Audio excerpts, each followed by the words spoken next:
മുഖാമുണ്ട്, 2 മുഖാമുണ്ട്. എനിക്ക് 15 വർഷത്തിന് ശേഷമാണ്.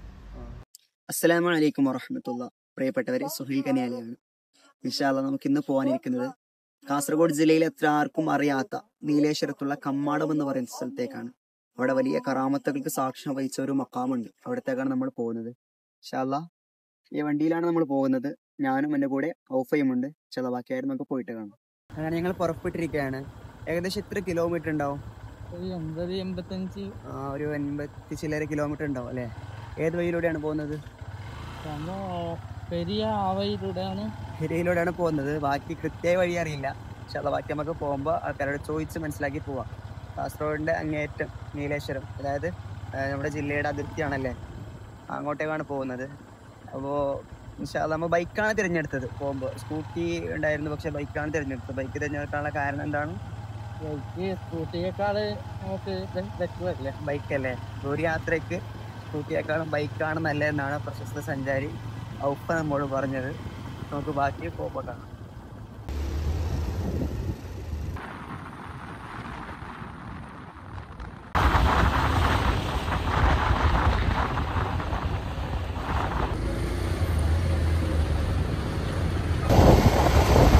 ഹൈവേ ഉണ്ട്, ഇങ്ങനെ റോഡ് ഉണ്ട്, അത് നേരെ സൈഡ് പരപ്പ ടൗണിന്ന് ജംഗ്ഷൻ ഉണ്ടാവും. അവിടെ ഒന്ന് ഇങ്ങനെ റോഡ് ഉണ്ടാവും, ഒന്ന് ഇങ്ങനെ ഉണ്ടാവും. ഇങ്ങനെയല്ല റോട്ടാ പൈസ. കാസർഗോഡ് കാസർഗോഡ് കാസർഗോഡ് അത് ശരി.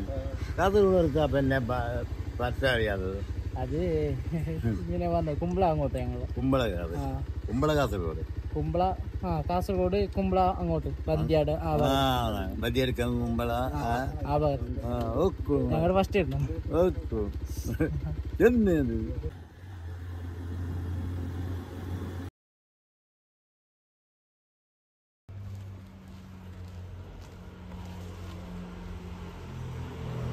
സുഹൃത്തുക്കളെ, അങ്ങനെ നമ്മൾ കമ്മാടം ദർഗയിലേക്ക് എത്തിയിരിക്കുകയാണ്. കമ്മാടം എന്ന് പറയുമ്പോൾ കാസർഗോഡ് കാഞ്ഞങ്ങാട് നീലേശ്വരം പരപ്പക്കടുത്തുള്ള സ്ഥലമാണ് കമ്മാടം. കാസർഗോട്ടാർക്ക് തന്നെ അത്രക്കൊരു അറിയപ്പെടാത്തൊരു സ്ഥലമാണ്. പക്ഷേ എന്നിരുന്നാലും ഒട്ടനവധി കറാമത്തുകൾക്ക് സാക്ഷ്യം വഹിച്ച ഒരു മണ്ണാണ് ഈ കമ്മാടം എന്നുള്ളത്. ഇവിടെ മറവട്ട് കിടക്കുന്ന മഹാന്മാർ, ബഹുമാനപ്പെട്ട മാലിക് ദിനാരും സംഘവും കേരളത്തിലേക്ക് പരിശുദ്ധ ഇസ്ലാമിൻ്റെ സന്ദേശമായി അവരിൽപ്പെട്ടവരാണെന്നും അതല്ല അവർക്ക് ശേഷം പരിശുദ്ധ ഇസ്ലാമുമായി കേരളത്തിലേക്ക് എത്തിയവരിലെ തലവന്മാരാണെന്നും ചരിത്രത്തിൽ പറയപ്പെടുന്നുണ്ട്. പള്ളിയുടെ പടിഞ്ഞാറ് ഭാഗത്തും ആ ഭാഗത്തായിട്ട് 2 മക്ബറകളാണ് ഇവിടെ സ്ഥിതി ചെയ്യുന്നത്. ഇൻഷാ അല്ലാഹ് ഇവിടുത്തെ ബാക്കി കാര്യങ്ങൾ നമുക്ക് ഇവിടുത്തെ നാട്ടുകാരുമായിട്ട് അന്വേഷിച്ച് നമുക്ക് മനസ്സിലാക്കാം. ഇവിടെ പള്ളിയുടെ കിഴക്ക് ഭാഗത്തുള്ള മക്കാം നമുക്ക് അവിടെ പോയി നോക്കാം. 2 വ്യത്യസ്ത തരത്തിലുള്ള മക്കാമുകളാണ്. കാരണം അവിടെയുള്ളത് അവിടേക്ക് പുര കെട്ടിയിട്ടാണ് മക്കാമുള്ളത്. പക്ഷെ ഇവിടെ ആ രൂപത്തിലല്ല. ഒരു മരവും ആ മരത്തിൻ്റെ ഒരു ചുറ്റായിട്ടാണ് മക്കബറ അവിടെ സ്ഥിതി ചെയ്യുന്നത്.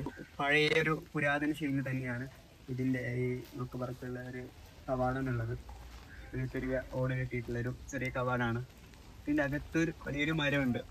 ഇതൊരു പുരാതന മരം തന്നെയാണ്, പഴക്കമുള്ള മരം തന്നെയാണെന്നാണ് നാട്ടുകാർ പറയുന്നത്. അപ്പോൾ ഈ മരത്തിനടിയിൽ ഒരു നീണ്ട മക്കബറയാണ്. കാരണം സഹാബത്തിൻ്റെ കാലഘട്ടങ്ങളിൽ കാവ്യങ്ങളുടെ കാലഘട്ടത്തിലാണ്. അപ്പോൾ അവിടുത്തെ പണ്ടത്തെ മക്കബറകളൊക്കെ അങ്ങനെയാണ്, വലിയ നീണ്ട മക്കബറയാണ് സാധാരണ നമുക്ക് കാണാൻ പറ്റുന്നത്. അതേപോലെ തന്നെ ഇവിടുത്തെ മക്കബറയും ആ മരത്തിന് ചുറ്റുമായിട്ട് ഇങ്ങനെ നീണ്ടൊരു രൂപത്തിലാണ് ഇവിടുത്തെ മക്കബറ നമുക്ക് കാണാൻ പറ്റുന്നത്. പക്ഷെ നമുക്ക് അകത്തേക്ക് ഒന്ന് പോയി നോക്കാം.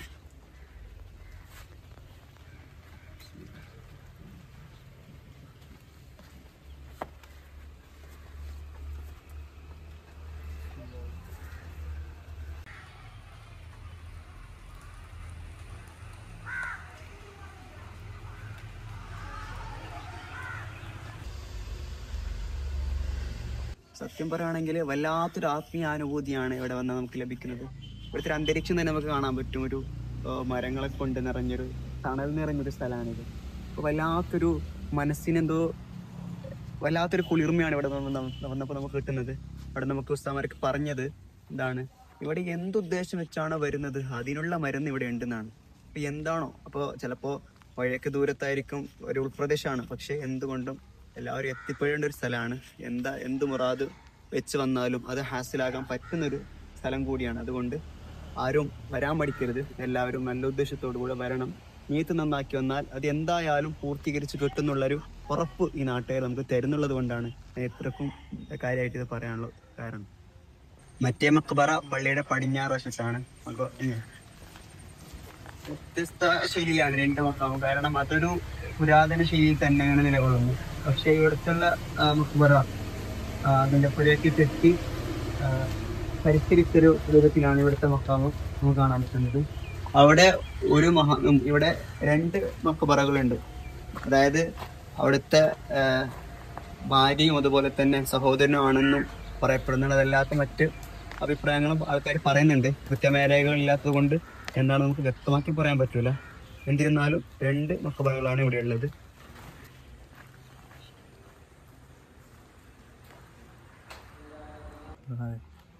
എൻ്റെ പേര് അസ്കദ് നൈമി. നല്ല എന്തുകൊണ്ടും ദർസിന് പറ്റിയ അന്തരീക്ഷമുള്ള സ്ഥലമാണ്. ഒരുപാട് ഉസ്താദുമാരും അല്ലാത്തവരൊക്കെ ഇവിടെ കൃത്യമായി സന്ദർശിക്കാൻ വരുന്നുണ്ട്. കഴിഞ്ഞ ദിവസം മാളിക്കര സുലൈമാൻ സഖാഫി ഉസ്താദ് ഉൾപ്പെടെ ഇവിടെ എത്തിയിരുന്നു. 3 ദിവസം മുമ്പ്. അതുപോലെ തന്നെ അബ്ദുൽ ബാരി ഉസ്താദ് തളിപ്പറമ്പ. ഒരു 5-6 പ്രാവശ്യം ഞാൻ വന്നതിന് ശേഷം തന്നെ ഇവിടെ വന്നിരുന്നു. ഓരോ വ്യക്തിയിലും ഓരോ അനുഭവങ്ങളെ നമ്മളോട് ഇങ്ങനെ പറയുന്നുണ്ട്. ഒരുപാട് ആൾക്കാരെ ഇവിടെ കൂട്ടി വരുന്നുണ്ട്. ഈ കമ്മാടം മക്കാമെന്ന് പറഞ്ഞാൽ ഞങ്ങൾക്ക് ഇതിനെക്കുറിച്ച് വലിയ അറിവൊന്നുമില്ല. അതിപുരാതനമായ ഒരു മക്കാമാണ്. വളരെ പഴക്കമുണ്ട്. നമ്മളൊക്കെ എത്രയോ പൂർവികന്മാർക്ക് മുമ്പേ ഇവിടെ മക്കാമും ഇതൊക്കെ ഉണ്ട്. നമ്മള് ശരിക്കും പറഞ്ഞാൽ ഒരു 300-400 വർഷങ്ങൾക്ക് മുമ്പേ ഉണ്ട് എന്നാണ് അറിവ്. ശരിക്കും മാലിക് ദീനാറും കൂട്ടരും വന്നതിന് ശേഷം അതിന്റെ 2ാമത്തെ ഇസ്ലാമിക പ്രബോധനത്തിന് വേണ്ടി കേരളത്തിലേക്ക് വന്നവരുടെ തലവന്മാരെന്നാണ് അറിയപ്പെടുന്ന. അതിന്റെ വ്യക്തമായ സഹാബികള് കുട്ടികളില്ലാത്തവരൊക്കെ വന്നിട്ട് വർഷങ്ങളായിട്ട്. ഫോർ എക്സാമ്പിൾ ഞാൻ തന്നെ എനിക്ക് 15 വർഷത്തിന് ശേഷമാണ് ഒരു കുട്ടി ഉണ്ടായത്. നമ്മുടെ വിശ്വാസപ്രകാരം ഇവിടുത്തെ ദുവ കൂടി ഉണ്ടായിരുന്നു.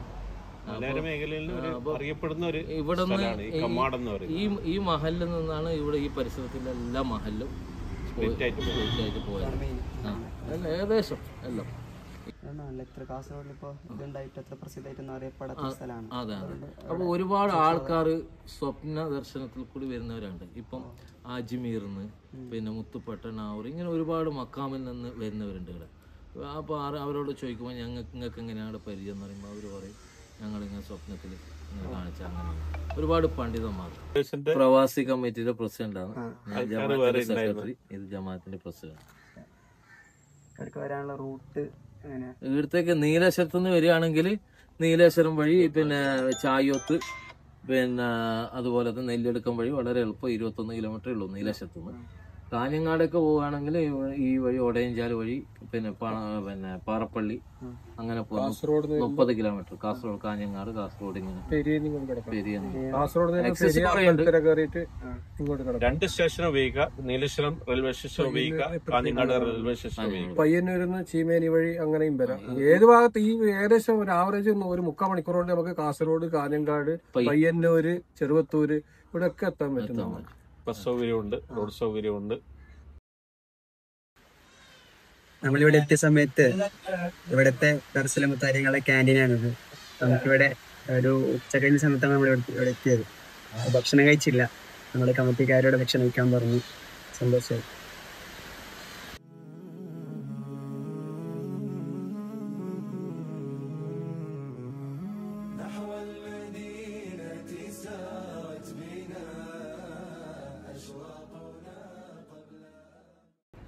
നമ്മുടെ ഈ പള്ളിയുടെ മുകൾ ഭാഗത്ത് ആ പുരാതന ശൈലിയിൽ തന്നെ പള്ളിയെ അതേപോലെ സംരക്ഷിച്ചിട്ട് നമുക്ക് കാണാം. ഉസ്താദ് ഇവിടെ അതിനെ കുറിച്ച് കൂടുതലായി പറഞ്ഞു. മുമ്പ് പള്ളിയായി ഉപയോഗിച്ച ഭാഗമായിരുന്നു. താഴ്ന്ന് മുകളിലൊക്കെ സ്റ്റെയർ ഇവിടെ ഉണ്ടായിരുന്നു. അവിടെ അടച്ചു വെച്ചതായി കാണാം.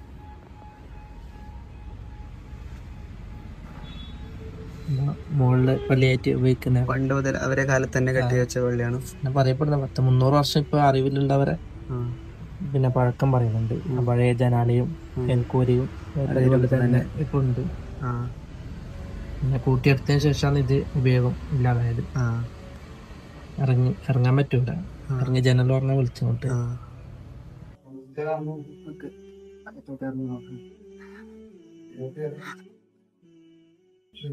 ആ പഴയ രീതിയിലുള്ള മലകളൊക്കെയാണ് നമുക്ക് കാണാൻ പറ്റുന്നത്.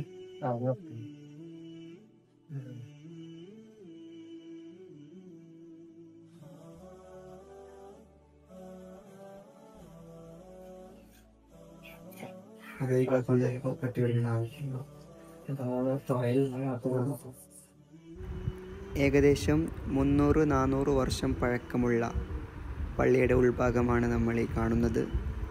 പണ്ടത്തെ ആ പുരാതന ശൈലിയിൽ തന്നെ ഇപ്പോഴും ആ തനിമ കൊണ്ട് നിറഞ്ഞു നിൽക്കുന്ന ഭാഗം, അതിനെ ഒന്നും ചെയ്യാതെ പൊളിക്കാതെ ഇന്നും അവർ കാത്തു സൂക്ഷിക്കുന്നുണ്ട്. താഴെ പള്ളി വന്നതിനാലെയാണ് ഇവിടെ ഇപ്പോൾ നിസ്കരിക്കാതെ ഉപയോഗശൂന്യമായി മാറിയത്. താഴെ പള്ളിയെ ഇതുപോലെ തന്നെ ഉള്ളതിനെ തനിമ നിലനിർത്തിക്കൊണ്ട് പുതുക്കി പണിതതാണ്. മോളിലേക്ക്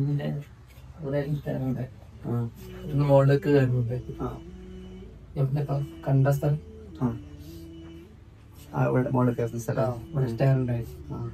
ഞാൻ മോളിന്ന് താഴെ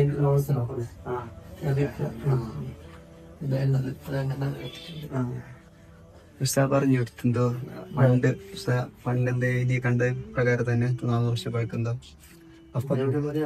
ഇതായിരുന്നു മുമ്പുണ്ടായി.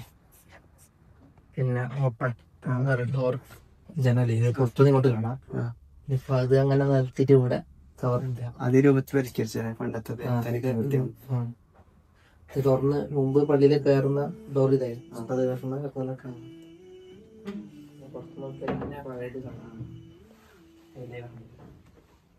നമുക്ക് ഇവിടുത്തെ നാട്ടുകാരനും എൻ്റെ ഉസ്താദിൻ്റെ അനുജനും കൂടിയായ ബഹുമാനപ്പെട്ട അസീസ് ഉസ്താദിൻ്റെ അവിടെ നമുക്ക് കിട്ടിയിട്ടുണ്ട്. ഉസ്താദ് നമുക്ക് കൂടുതൽ വിവരങ്ങൾ നമുക്ക് പറഞ്ഞു തരും.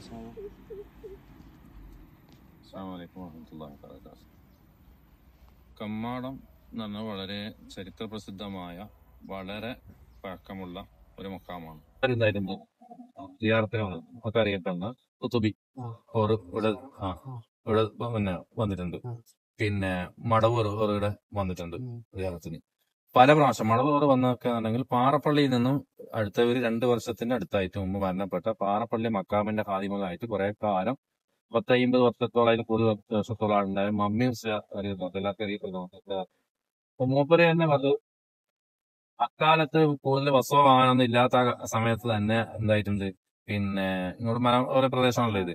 അപ്പൊ ഇഷ്ടംപോലെ ബസ്സും കാര്യം ഇല്ലാത്ത സമയത്ത് തന്നെ മടവൂര് ഒരു സിയാറത്തിന് പാറപ്പള്ളി വരികയും എന്നിട്ട് അവിടുന്ന് ഈ മമ്മി ഉസ്താദിനെ എന്താകുന്ന പിന്നെ മമ്മി ഉസ്താദിന്റെ കൈയിന്റെ ചെറുപേരിൽ പിടിക്കും അത്ര ആര് മടവൂര് അവര്. എന്നിട്ട് പറഞ്ഞ വർത്താനം പറഞ്ഞ നടന്നിട്ട് അവരെന്നെ നടന്നിട്ട് ഇവിടത്തേക്ക് വരുന്നത് ഈ കമ്മാണ്. ഇവിടെ വന്ന് സിയാറത്ത് ചെയ്യും, ആദ്യമൊക്കെ ചെയ്യും. അരിക്കുഞ്ഞൊക്കെ ഉസ്താദൊക്കെ ഒരു സിയാറത്ത് ചെയ്യും. മൂപ്പരൊക്കെ ഇവിടെ കാണിക്കുന്ന ആ അദബ് ഞാനൊക്കെ നേരിട്ട് കണ്ട ആളാണ്. വളരെ ഇതോട് കൂടിയുള്ള പിന്നെ നിലക്കാണ് പിന്നെ ഉസ്താദോട് പെരുമാറുകയൊക്കെ ചെയ്യുന്നത് കണ്ടിട്ടുള്ളത്. അങ്ങനെയൊക്കെ ഒരുപാട് പണ്ഡിതന്മാരും മഹാന്മാരും ഒക്കെ സിയാറത്ത്. ഇപ്പൊ ഒരാൾ പറയും വിസ കിട്ടാത്തവര് അവര് പറഞ്ഞ് ഞങ്ങളിവിടെ വന്ന് സിയാറത്ത് ചെയ്തിട്ട് ഞങ്ങൾ ഉദ്ദേശം ഒരാൾ പറഞ്ഞു വന്നതാണ്. അപ്പൊ ഞങ്ങൾ വന്നതാണ് വിസക്ക് വേണ്ടിയാണ്. ഞങ്ങൾക്ക് ഇവിടെ വന്നതിന് ശേഷം വിസ കിട്ടി ഞങ്ങൾ പോയി ജോലിയായിരുന്നു. അങ്ങനെ അതാ പറയുന്നത്. ഓരോ നാളെ ദാഹം എന്താണോ അതാണ് ഇവിടുന്ന് മാറുന്നത് എന്നുള്ളത്. പല ആൾക്കാർ അങ്ങനെ പല ഉദ്ദേശങ്ങൾ വെച്ച് വരികയും നമുക്ക് വേണ്ടി ചെയ്യുന്നു.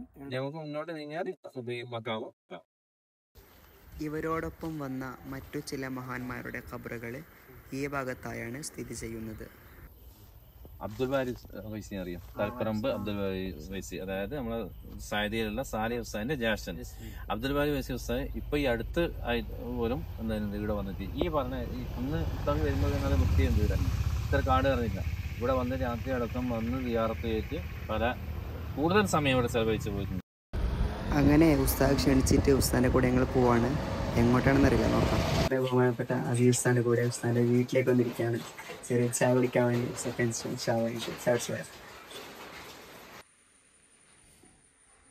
മാഷാ അല്ലാഹ് നല്ല ഊഷ്മമായ സ്വീകരണമായിരുന്നു.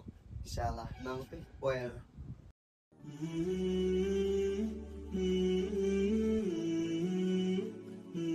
സുഹൃത്തുക്കളെ, അങ്ങനെ ഞങ്ങൾ യാത്ര തിരിച്ചിരിക്കുകയാണ്. ഔഫുസ്താദ്, എന്താണ് യാത്രയെ കുറിച്ചുള്ള അഭിപ്രായം? അൽഹംദുലില്ലാ, നല്ല റാഹത്തുള്ള യാത്രയായിരുന്നു. ഇതുപോലത്തെ സ്ഥലങ്ങൾ നിങ്ങൾ അറിയുന്നുണ്ടെങ്കിൽ ഒന്ന് കമന്റ് ചെയ്യാം. തീർച്ചയായും അറിയപ്പെടാത്ത അറിഞ്ഞിരിക്കേണ്ട ഇതുപോലത്തെ സ്ഥലങ്ങളുണ്ടെങ്കിൽ നിങ്ങൾ കമന്റ് ചെയ്യുക. നിങ്ങൾ അവിടെ പോയി അവിടുത്തെ കാഴ്ചകൾ കാണിക്കുന്നതായിരിക്കും. അടുത്ത വീഡിയോയിൽ കാണാം. മഅസ്സലാം.